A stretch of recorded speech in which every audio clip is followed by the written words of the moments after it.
Welcome back to In the Corner. I'm Cash. This is episode 16, middle of the week episode. We got some good fights coming up this weekend, but not a whole lot to talk about, just a lot of news to run down. So, you know what? Let's just get right into it. The big thing we're going to talk about today was the Queensberry and DAZN announcement press conference. Now, this wasn't a press conference necessarily for, you know, all of Queensberry's shows on DAZN. It was a press conference for their first card, which is going to be Heavy Impact on April 5th with Dillian Whyte versus Joyce. Co-main event, Lawrence Okoli, Richard Riakporhe. Also on the card, David Adelaide versus Jamie TKV. And the professional debut of Delicious Ori. Now, they also announced, in addition to that, on May 10th, we're going to have Lee Wood versus Anthony Cacace. Brilliant fight. And then also in May, and I believe maybe on May 3rd, because that's what DAZN is listing it as, Josh Taylor versus Ekau Esserman. That fight we had no idea about. The other ones we had heard about. That one was totally out of nowhere. It's going to be in Scotland as well. Very interesting fight. And then also on that card is Nathaniel Collins and Lee McGregor. Great fight. And then Alois Jr., Alois the Animal, the cruiserweight that they've got, he returns as well. So three great shows to kick off their DAZN contract. I mean, if we look at Queensberry last year, they had 14 like domestic shows, excluding the Saudi Arabia ones, and 6 of them were at York Hall. 8 of them were like real arena shows. This year they haven't done any York Hall shows yet, which I don't know if they're going to keep doing that. They may not be because with the DAZN contract they're trying to do only like big fights, but they're going to have 6 arena shows by the end of May. And last year they only did 8 in the whole year. So they're really like upticking, not only the amount of events they do, but the size of the size of their events. So I'm very, very excited for these cards. I've always thought that they were really good at building out their cards, I think. Usually with a lot of promotions, you don't get that many like 10, 12 round fights on one card, and when you do, they're not as even. These ones, Queensberry really puts together a lot of 50-50 fights on their cards. And, this heavy impact one is no different. Do I think that you can pick all the fights? Yeah, but they're also good fights where either guy has a chance. Just looking at them, the main event is an interesting one with Dillian Whyte and Joyce. They were saying, if this fight happened 2 years ago, it could have been like a world championship or an interim or an eliminator. It really would have been a world level fight. Now that's not the case. Dillian Whyte has been fighting on smaller shows after he got, I think he had some steroid usage or he was using PEDs. And then Joyce, was undefeated, and then he gets knocked out twice by Zhilei Zhang, loses to Chisora last year, and, now a lot of people are calling for his retirement, including myself. And by the way, he was scheduled on their March 1st show, which I thought didn't make any sense. I think that he may still be scheduled to fight on that card, which I hope not. That makes no sense. He's not a prospect who can just jump around on all these different cards. He's too old for that. But he is somebody that really needs to retire. We say it about, Chisora needs to retire, and Wilder needs to retire, and maybe even AJ needs to retire, but because of the damage they've taken. But if you look at him and the way that he talks, it's insane. Where we saw one of their events was like, oh, that was kind of an odd moment. Does not seem all there. But it's happened multiple times now. Every time we see him, he's just really, really slow. And it's not like he's like this, quick wit normally, but still, it's abnormal. So I really don't think that he should be fighting. If he loses this fight, which I kind of think he will, I think Whyte is maybe the favorite, then I think that it's time to retire for him. And to be honest, either one of these guys, if they lose, they should retire. If they win, I don't really know what's for them. I really, especially if Joyce wins, I still don't want to see him retire. I still don't want to see him fight anymore, excuse me. So I don't know. Also on that card, we'll have Lawrence Okoli, Richard Riakporhe. Interesting one here. They're both cruiserweights and just have moved up recently. Riakporhe's last fight was against CBS in June, where he challenged for the world title and came up short. That was his first professional loss. Moves up to heavyweight, pretty big guy. Okoli, he lost to CBS for his first professional loss as well. They've both only lost one time to Chris Blum Smith. That's interesting, but That was May 2023. Since then, he moved up to Bridgerweight, captured a world title there, then didn't defend it, moved up to heavyweight, got a first round knockout, and is now 260 pounds. I've never seen a cruiserweight balloon that much in weight that quickly. I mean, oh my God. How did he make 200 pounds before? It's nuts. So, I mean, Reactpor will probably come in around 230 maybe, I assume. Maybe a little bit bigger, a little bit smaller. I think he'd be around that. So, I mean, Okoli's going to have a huge weight advantage in there, in addition to the fact that I think that he just may be higher pedigree. I mean, he was a world champion for a bit. I don't think that Reactpor, when he fought CBS, it was a terrible fight. And not saying CBS had this brilliant performance, but he dominated him. He absolutely dominated him. So, I mean, I don't know. For me, I think that Okoli wins this one. Okoli is somebody that, he's world champion pedigree. He can win a few good fights to get up to world level. Like, I think that we'll see him in the top 10 in the next year or so of the heavyweight division, that is. So, I mean, he said, he was like, I think that I'm the best fighter on this card. And I can't really argue with him. I mean, Whyte and Joyce need to retire. Adelaide and TKV are British level.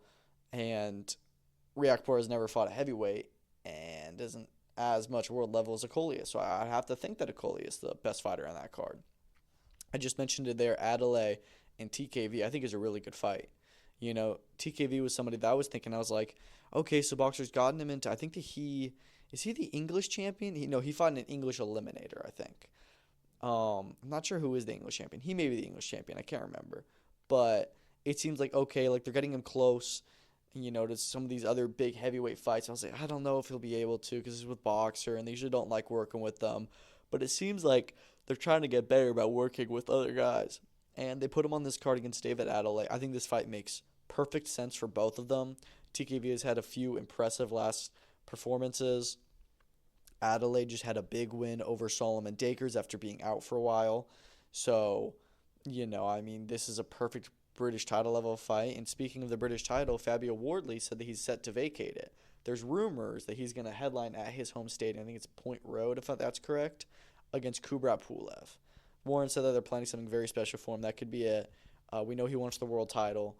That could be a way of them getting a world title shot. I'd rather see him in with a more, with a better heavyweight who's like, not just like the glorified world champion, but isn't even in the top 20 fighters. So I get it. I've assumed that once Kubrat Pulev has that title and he's a decent fighter with a decent name, but very beatable at this point in his career, that a lot of guys are going to get lined up to go and challenge him. I thought that Moses Tama may have been one of them.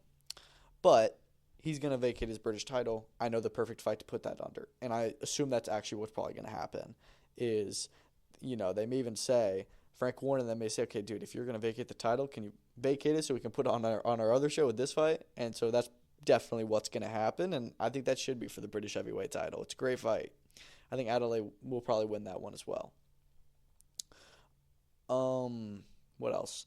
Yeah, Delicious Ori on the card. I'm excited to see his professional debut. Good fighter. I've heard from the Olympics. Seems like he'll be a good personality. He was almost going to go to the WWE, and this is a good place to debut him.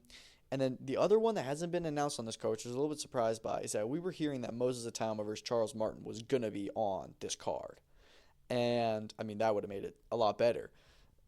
Literally, that makes it like... I'm glad it's not a pay-per-view, but this card, you could argue it may be like pay-per-view level just because of the all-heavyweight nature of it and all the fights, the good matchups on there. I think that we'll see Atama Martin on the card maybe. I just don't know if it's over the line yet because that was just started to be talked about in the last week or so. And it wasn't reports that they're working on a deal. It was Martin calls out Atama. And Atama's not going to duck him. Atama wins that fight. It's a good fight. So hopefully they can get that announced and put on this card. I think that would make it all the more better. And boy, what a card we have April 5th to open up DAZN. It's at the Co-op Live again as well. They're really not stealing up, but getting a lot of fights there. I think that's going to be the 6th boxing event. Literally we were there February 8th for Chisora and Volin. 1 week later, back there for Catterall versus Barboza. It's nuts. I know it's a new arena. It's a big capacity. It's surprising. So, anyways, very excited for that card. I think it'll be a lot of fun. The next one, May 10th, Well, actually, maybe May 3rd, but with Taylor Esselman, but we'll talk about May 10th first. This fight we knew was happening. We heard a lot about it for months now that this is what they wanted to do. I don't hate it, I kind of hate that Kakache vacated his world title and is definitely a duck to Nunes, but I also really want to see this fight. It's going to be brilliant. It's a great British fight. I know that, Kakache is the A side, and it's going to be the IBO title, which doesn't really matter, but I'm surprised he's going to Nottingham. I think that Lee Wood left Matchroom over disputes with money, and maybe that he wasn't getting his Nottingham fight because it's like, oh yeah, next one. And I think that he may have said, like, all right, listen, Queensberry, I'll come over here and do this fight, but it's got to be at home. And Kakache may have been like, yeah, I like that away mentality, even though I think that Kakache needs to have a homecoming in Belfast because, boy, that'd be nuts. Yeah, I think that this is I think it's a really good fight. I think it's a really, really good fight. It's going to be super entertaining, all-out war. Kakache is much bigger than Wood, which, kind of takes it away, and Wood's been inactive. However, Wood is a really good fighter. He was the number one guy at featherweight before he, had this year of inactivity and is moving up to 130. I mean, I assume that once Kakache has one or two more fights at 130, he goes up to 135. But I don't know. It's a really interesting fight because of those factors, where I would normally say just fighter to fighter, I'd say Lee Wood. But you bring in these extra advantages that Kakache's got. I'm like, oh, maybe Kakache. So we'll see. I can't wait to see that one on May 10th. And then Josh Taylor, Echo Esselman will be a brilliant fight. Josh Taylor, we haven't seen him fight a lot. He's fought once a year for the past 2 years and has lost both of them. But they, I think that this is a really good fight for him. We've heard him talk about wanting to move up to welterweight. He finally is. It's a good fight. It's a tough fight, but it's one he should definitely win. And I think he gets to come home to Scotland. And I'm really glad for Echo Esselman, because if you've watched this guy's fights, they are always entertaining. Like, literally, I think he fought twice in 2024. Maybe he fought 3 times, I'm not sure. But all of them were Fight of the Year contenders. Like, just brilliant, brilliant stuff. So, yeah, I'm glad that he's getting a good shot, because he's been fighting at British European level. And it's like, okay, he needs to, he said, he's like, I want to go to world level. This is a world level fight. And I think it's a really good opportunity for him. Somebody was saying, oh, this fight's like kind of mismatched or kind of out of nowhere. I don't think so. I think that Josh Taylor's coming off 2 defeats and is coming to a new weight class, new promoter. Everything is coming home. And he's going to get a really all-action fighter in front of him. A guy who's hungry and hasn't, he has lost to Harry Scarf. But other than that, he's had a lot of good wins. And, I think it's a really good fight. So, yeah, I'm really excited for that one. I'm happy for Echo Esselman to get his opportunity, and I'm interested that Josh Taylor signed with Queensberry. Not just that he's doing this fight, but he signed with them. It's very interesting. Also on that card is Nathaniel Collins and Lee McGregor. That's a brilliant fight. That is a brilliant, brilliant 50-50 fight. I kind of think Lee McGregor will take it. After his performance against Isaac Lowe, I'm starting to think he will. And once you do that you got to move on to world level. I can't remember, what division are they at? Are they at featherweight? I believe they're featherweights. But I wouldn't be surprised if you start to, really look at some world title implications for the winner of that fight. Yeah. And then Alloy's returning as well. Great fighter. So, they've got a really, really solid schedule. I hope that they keep consistent with the amount of shows they're doing, because I know everybody's trying to do, Matchroom and Queensberry, like, compete them together. I don't know if I really want to see, them rivals, but they're going to be. Either way, it's going to happen. Because people don't really see Matchroom and Golden Boy as that, I feel. Where nobody's like, oh, look at this Matchroom US show over this Golden Boy show. But people, just because this was just announced on DAZN, it's the same app, everyone's like, Frank is going to blow Eddie out of the water. And I can't lie, it kind of looks like it. Because my favorite thing about Matchroom is that they're international. They have a lot of different fighters in a lot of different places, and they do put on good events. And I like their production and their promotion, and just the Eddie Hearn's ability to sell it. But if you look at the cards, and you look at the fights that Frank is putting on in the UK, not globally, in the UK, his shows are definitely better. When you look at it for this year's schedule, geez. Like, some really, really good fights. All of the fights that he announced the other day are great fights. So, very excited for this new partnership. Yeah. So, I think it should be a really good card on April 5th, May 10th in Nottingham, and then hopefully May 3rd, but maybe later. I think that they're working on moving that Scotland date around. They didn't want to say a definitive date because May 3rd is going to be the Canelo Skull fight in Saudi, and I don't know if Queensberry will have any fighters on that, but there's a good chance they will, and they may want to still just not compete with them, and because they're now partners and on DAZN, you know. First off, just rest in peace to John Cooney. It's terrible. He died like a week after a fight. Another fighter. It just shows you how dangerous this is. So it's awful to hear. Yeah, everyone's been doing a really good job of a lot of the fighters and promotions have done a good job with honoring him. I remember it came out that he passed right on Saturday, and immediately after, Queensberry was going to do a tribute to somebody else, and they, honored him as well with the 10 seconds. So that was really cool. But yeah, rest in peace and condolences. Okay, let's talk about some other news. Just before I started recording this, Sebastian Fundora versus Chordale Booker was announced for March 22nd at the Michelob Ultra Arena. It's going to be a non-pay-per-view. I keep on forgetting that this is happening just because it hasn't been announced. It's hard for me to remember like all the fights that are going down until they've been announced, and I can put them on the calendar. But great fight. Actually, no, not a great fight. Screw that. It's a terrible fight. I don't know why I said that. Great event. Great that PBC is doing a non-pay-per-view. We're going to have 3 PBC cards in the span of 2 months. I love that activity. We're literally going to get 2 in March. If you told somebody last year, oh yeah, we're getting 2 PBC cards in the same month, you're bullshitting me. So I'm really excited for that. Also on the card is Jesus Ramos Jr. He just fought in February. I love that. I love that he's getting, more active, but it's also having me wonder. I'm like, if he's fighting in February and March back together, which I'm not complaining, that's great activity for somebody, especially for where he is in his career. You don't see any fighter doing that really, except for maybe Callum Simpson recently. But you don't see anybody doing that. I'm like, how many fighters does PBC really have left anymore? I feel like they've got a ton of fighters that they've got to keep active, and put on these TV dates because they don't have that many. But now I'm like, well, maybe they don't have that many fighters really left at all. But I don't know. He's in with Kevin Salgado, so that'll be a pretty good fight, I think. One that he'll win. He's back at 154. It's an okay fight, but after that, I really want to see him push for a world title. I really want to see him in there with another top guy. Even like an Erickson-Lubin rematch. We know Lubin and Holmes are about to fight. If Lubin loses that one, I'd like to see him and Ramos rematch because I thought Ramos won that fight. And then also announced on that card is Elijah Garcia versus Taro Gosha. They were really trying to set this fight up for the Crib Royale. I think twice they had dates for it and it didn't work out. It's now on this card, which is good. I don't think that was really a big fight to, headline its own card, but I think it's a really good fight. Gosha just challenged Adames for the world title last year and did all right. And then Elijah Garcia just had his first loss to Kyron Davis. I think this is a really good fight. Really good fight. So, another great PBC non-pay-per-view coming up. The one with Murtazaliev and Zhu was awesome. It was so entertaining. So, just all the fights on that card were great. I hope that because it's going to be in an arena, maybe that means that they'll put together some better fights and we can get some broadcast prelims because I really want to see that from PBC more.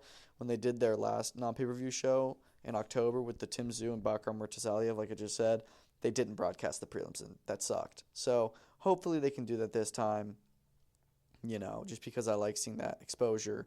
And yeah, I'm really excited that we're going to get this, and hopefully Fundora can get this fight out of the way and fight Murtazaliev or fight a good contender or even fight Crawford. I don't know.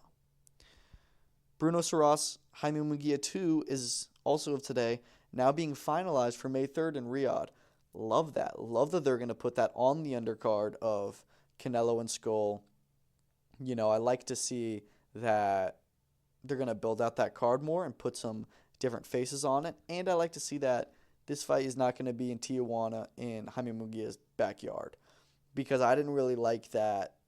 Bruno Saras, he won the fight. He shouldn't have to go back to his backyard. It should be at a neutral site or even more his site. So I'm happy it's going to be on this card. It's a rematch that should and needs to happen. So glad it's going to happen now. Yeah, I'm just really excited for that one. Also, Munguia is now with Eddie Reynoso, so it makes sense. You'll have 2 fighters on the same card. They were just posted a video of Canelo and Munguia sparring the other day, which is just crazy to see because these guys literally fought less than a year ago. I mean, you'll see like former opponents eventually link up at spar, but never that quickly, I feel. So, that's really cool. Rocky Hernandez versus Rene Tejas-Garon was also just moved to Canada. That is the most random thing I think I've ever seen. It makes no sense why that's in Canada. I really don't get it. It doesn't make a lot of sense to me, but I'm not going to complain. A lot of fights are going to Canada. That's going to be 1 week before the MVP Prospect Show. I would love to hear the reasoning behind why they move it to Canada, because they've been doing Rocky shows in Mexico for a good bit now. But, yeah, I mean, this fight is literally just less than 3 weeks away. So it's just kind of odd. On the card, they have Barriere versus Ilagor and Derek Pomerleau fighting. I don't know who those guys are. I feel like I've heard of Barriere, so I have no idea why it's moved. And I'm guessing these are, guys in like a co-promotion, but yeah, I'm sure we'll find out. It's a cool poster though. All right, what else? Crawford weighed in at 186 pounds. Wow. I mean, you forget how big these guys get out of camp. And I'm especially surprised at this one because Crawford started his career at 135 and he's moved up to 154. I'm like, okay, I assumed that he was like, okay, he probably walks around 170. He doesn't look like he's that big. 186 is nuts. So he's still got to cut, 18 pounds to get down to super middleweight? That's a lot for any fighter, I feel. They rehydrate 18 pounds. So that means that he's cutting 30, 40 pounds to get down to 147, 154. It's nuts. I can't believe that. But, I think that's trying to show, I'm not going to be too small. But you also forget a lot of the guys at 168, they walk around at 200 pounds. So he is definitely still going to be the smaller guy compared to Canelo, but maybe he won't be as small, and he's going to be more comfortable at that weight than we assume. Yeah, I'm really excited for this one. Mega fight. Mega fight. So Frank Warren was asked about Anthony Yarde this weekend at their show in Manchester, and he said that Anthony Yarde will fight on Queensberry moving forward, which I was really surprised by because they had some contractual disputes, some big ones, and then, last time we saw Yarde, he was on a boxer show, and it was like, okay, they've parted ways and aren't on good terms. Something got ironed out because they're now on good terms, and he's now going to continue fighting with them, so who knows? I don't really care where he fights. I just hope that he's in good fights. We know he's going to fight Lyndon Arthur, on April 26th. After that, I want to see the Joshua Buatsi fight real bad. But Joshua Buatsi may have better things to do if he can even get past Callum Smith. And, hey, if Yarde can get past Arthur. Keyshawn and Baranchuk had their first face-off earlier today in NYC. Had some good talk going back and forth. I'm really excited for this fight.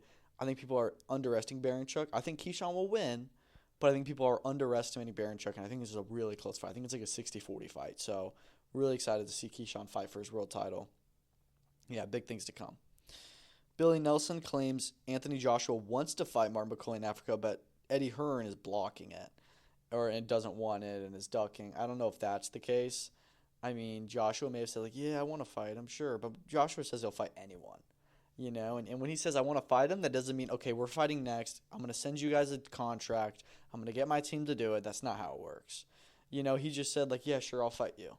So they're Billy Nelson and Martin McCauley are really desperate to get some big fights, and they will. They're mandatory for the world title, but, they're not going to have a lot of people calling out their name because he is so dangerous, and he's not the biggest name, but he's building up this reputation, so it's good. Nathan Heaney potentially considering retirement. He doesn't say that he is, but he had a very long message and, said, I'm going to have to think about what's next for me. Now, I hope he doesn't retire because I think that he's a good fighter. He just needs to figure out some of his flaws. Not great gas. When the going gets tough, he just kind of loses his defense and his chin gets exposed. I mean, it's really just the gas. And I was shocked watching the fight with Kati. I'm like, did he not, he didn't fix himself at all. And maybe it's because, I thought he had confidence coming in there. I was going to say maybe it's because he was, lost his confidence after the Pauls fights. But no, he seemed to be all there. It's just that he didn't work on those issues at all, it seemed. So, I don't know what you do. You definitely have to reconsider your approach to how you're training and stuff. But, I don't know, man. I think that he's a good fighter.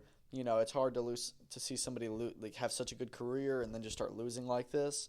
So hopefully they can get him back out there. Just take a little bit more time and then come out in a smaller fight. Genuinely drop you down to 8 rounds against a bum to boost your confidence and to test out your new way of fighting because he needs to change some stuff. Edgar Berlanga will return against Jonathan Gonzalez Ortiz, who is 20-0-1 on the Ammo versus Volney card. So he's going to be co-main event on March 15th at Crib Royale, which is really everyone's kind of like wow, because he genuinely headlined a pay-per-view in his last fight. I know it was against Canelo, but still he headlined a pay-per-view and is now fighting on the co-main event to Ammo Williams. The only reason why he's co-main event here is because Ammo was already booked on that date, and they were trying to get Berlanga a fight March 8th. The big fight that they wanted for Puerto Rico wasn't available. I don't know what that is because there's a lot of names at 168 that's been discussed, but whatever it is, they can't do it yet, so they had to give him a not as good fight, and I guess that meant canceling the whole event. So they just put him on this card, and you didn't want to push Ammo down to co-main when he's already been announced as main event, so it's whatever, but yeah, I'm excited to see him return. I think it's a good opponent, another undefeated opponent. He's fought a lot of them recently. So hopefully he'll get a good knockout win and then on to bigger fights and bigger nights. I've also just seen that Boxer has now confirmed that they will have a press conference on Thursday to confirm a major fight night. We know that this is what this is going to be. It's going to be Ben Whitaker versus Liam Cameron 2, April 19th at the BP Pulse Live in Birmingham. Fraser Clark and Sam Eggington will apparently both be on that card. Not really much else to say about it. That is a big fight. It's a big show, but it's kind of interesting that I feel like whenever, you announce a show with a press conference, because, you do announcement press conferences, but, like, when you, like, announce one, like, day of you do a press conference, it's only for, like, big events, like White Joyce the other day. This is not, I don't think it's that level, but, I mean, hey, I don't mind that. Yeah, I'm excited for them to confirm this one. I think it's, the right decision to make, the right next move to make for Ben Whitaker and Liam Cameron. Yeah, and Fraser Clark returns 6 months later, so not bad. I'm excited. Also, apparently, this Canelo Skull card is looking like it could be Canelo Skull, Saras Munguia, Lopez Hitchens. That makes a lot of sense then instead of doing it on its own event, and they build this card up very nicely. Also, they'd all be with Eddie Reynoso, and then also Marco Verde, who not too familiar with him. I heard his name. He's an amateur. He had one IBA pro fight, but no like official like box pro, professional debut. I'm guessing he's also with Eddie Reynoso. So it could be an all Eddie Reynoso team card, which to me doesn't make a ton of sense because he's got to corner all these guys and he can't warm up with them. But I mean, these are all really good fighters to put on this card. Hopefully there's some other fights, of course, but I wouldn't be mad if it was just these few fights because it's going to be, later night here, and it's going to be Canelo's going to sap a ton of the budget. You'd have to assume, so yeah. The PFL first round is announced to be entirely at Orlando, so their dates on, I think it's April 3rd, April 11th, April 18th, and May 1st, I believe. They will all be in Orlando at somewhere in Universal Studios, which is interesting. I know that they used to do this. They used to do all of like the first round. They do it all together in the same location. It makes sense. You save costs trying to move around a ton. It's just easier to do. But I kind of like this change of scenery, and moving around to different cities. But whatever. They also confirmed their official welterweight roster. They usually, I feel like they announce them all at once. This time it seems like over this week we're gonna get all them announced. So the welterweight roster, I can pull it up here and just read it out. So it's gonna be Florim Zendelli, Andrei Koreshkov, Jason Jackson, I believe he was with Bellator, Magomed Umalatov, who fought for, he was in the championship last year and came up short, Muhammad Berkamov, Giannis Bakar, Logan Storley, and Masayuki Kikuri. So, very diverse in terms of like where these fighters are from. The guy who won, I think his name was Musayev. He Shamil Musayev, I believe it was. He's not returning to the season this year, it seems, which is kind of interesting because I feel like PFL doesn't have a ton of other options. I know they have the Road to Dubai Champion Series, if it's still going to be called Road to Dubai. I don't know if they're all in Dubai or something, but what used to be Bellator, they're super fights, but maybe he's taking an opportunity there. He's left PFL. Otherwise, I'd assume you just go back into the season. But maybe they're doing something, okay, your champion will get you bigger fights. You're not going to be on that same strenuous 4-fight-a-year schedule or 3-fight-a-year now. Instead, it's going to be on the, you're going to be doing your own thing and not in the schedule, not in this season, not in this tournament where, because they've already won it, and it's like, well, what's the good in it? You get some more money at the end. Like, you've already proven that you've done it. You've already proven you're the best in this tournament. So, we'll see what they do with some of those guys soon. Chloe Watson versus Zapatochna and Francesca Hennessy will both be on the March 7th card. That card has come up very well. So we're going to have Jonas Price, Watson, Zapatochna, which is for the European Championship, by the way. Fran Hennessy also on the card. Cindy Ngomba, I believe that's right, is going to have her professional debut with Boxer. She's an Olympian. They'll have Caroline Dubois defending her world title. And they will also have Karis Artingstall versus Raven Chapman. That's a really good card. It's a really good all-female card. I was kind of worried how good it'd be, but this is really good. I'm really happy with it. I think it's going to be a good night of fights, and yeah, I'm excited. BKFC has announced their main events for their 2-day event in Dubai. We saw in Japan in October, Taken Promotions did a 2-day event where, they had like 7 world title fights over the span of 2 days. BKFC is doing something similar in Dubai. They're going to do it at the Dubai Tennis Stadium, which it says it's a stadium, but it's also tennis. I'm going to look up what the capacity of that is. Anyways, the first fight on April 4th will be headlined by, I think it's Mike Trout, is that right? Versus Omar Trinidad Snake for I think it was the welterweight championship. So that's a pretty good fight. Trinidad Snake is somebody that they've been, hyping up for a good bit now. Really building him up. Trout has been a pretty good champion. So I think this is a good fight. Makes sense. Oh, sorry, Austin Trout. And then April 5th will be Kai Stewart versus Tommy Stridham. This one is kind of surprising to me. I was like, Tommy Stridham, that name sounds familiar. I checked. He opened up their fight night in Newcastle. So not like he was in the main event or something. He was the first fight on the prelims for a fight night with BKFC. And now he's headlining in Dubai in the championship. And now I'm like, okay, how dry are these is the BKFC roster where this guy gets a title shot? I know the titles don't really mean a lot, but I feel like guys like Stewart and Trout, they've been at this high level. They've been, kind of top of the world for a good bit now. I don't know. It just seems kind of odd to me that this is the level of fights that they're doing. And I'm looking at the stadium now. It's 5,000 seat capacity, but it looks like it'll be cool. It'll be good for BKFC. Definitely a good, environment there.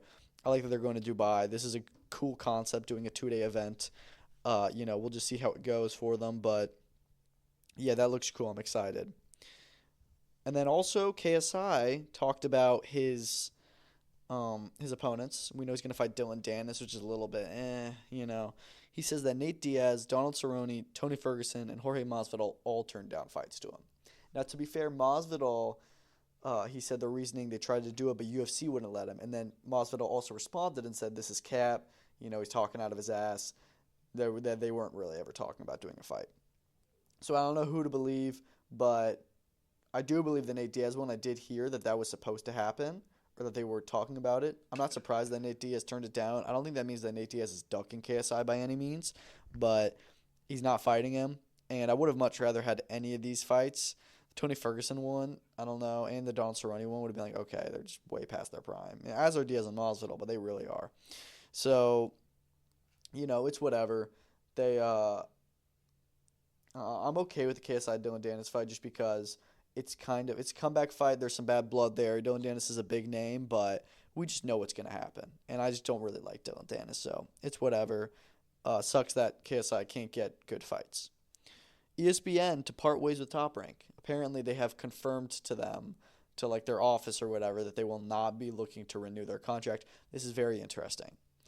And I don't know if it's because boxing isn't as popular of a sport as it once was. Maybe they've been unimpressed with Top Rank's numbers, in terms of like their broadcast, how many viewership they get. But I also think that this may be, I'm not sure. Maybe it's that the money they don't want to pay for it because they don't think that they get as much out of it. But this sucks for boxing. I mean, we knew that Top Rank was looking at any other options anyways, but to see that ESPN is leaving boxing, it seems, unless they try and find someone else to fill the void. But there's not a lot of U.S. promoters. You've got Golden Boy, who's with DAZN. You've got, who else? You got Matchroom, which is on DAZN because that is UK and US. It has to stay with a promotion that can really do both. ESPN won't be able to broadcast any UK cards. Matchroom is kind of UK first because they're based there. And then you've got PBC. And PBC is the one, okay, maybe they're going to try and get up PBC because I don't know how much longer PBC is going to last with Prime, even though it's only been a year and a half, but it's supposed to be a multi-year agreement. Maybe ESPN's taking a break from it, but I'd be shocked. I'd be really shocked if ESPN just fully leaves the boxing business. That just doesn't make sense to me. They're vital to the sport. I mean, they're literally the biggest sports broadcasters in the world, and for them to leave boxing, it's definitely a big blow. So we'll see. Yeah, this isn't good news, but we knew that they probably weren't going to be the choice the Top Rank took anyways. UFC 317 will be June 28th in Vegas for International Fight Week. We knew this was going to happen. We don't know what it's going to be. I think it has to be John Jones, Tom Aspinall. Usually that's a big fight they do on that date, International Fight Week. This makes a lot of sense. It also confirms that UFC 316 will be, either early June or late May. I think it's going to have to be May 31st and June 7th, so that's 3 to 4 weeks out from each of 315 or 317. I'm guessing it'll be June 7th just because I feel like they usually do 2 events in June. May 31st is my birthday, so I would rather them do it on my birthday. That'd be kind of fun. But, yeah, so cool that they've confirmed that we will get 7 events through the first half of this year and then 7 more in the back half as well, probably. Nick Ball thinks that Naoya Inoue fight will happen when he moves to featherweight. I think he's right.